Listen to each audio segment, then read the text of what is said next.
Ya, besok saya akan mulakan penggambaran Neraka Dijauhi, Syurga Didekati, The Series. Dan saya akan buat yang terbaik untuk peminat-peminat saya semua. Saya janji.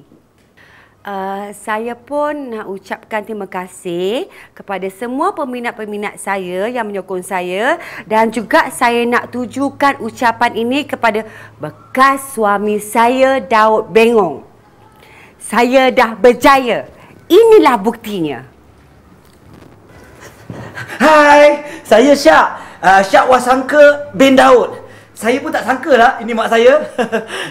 Saya ni pengurus mak saya. Yakni pengurus artis jugalah. Boleh saya ni tak sampaikan ucapan? Ya, kepada awek-awek di luar sana, saya belum punya. Masih single lagi.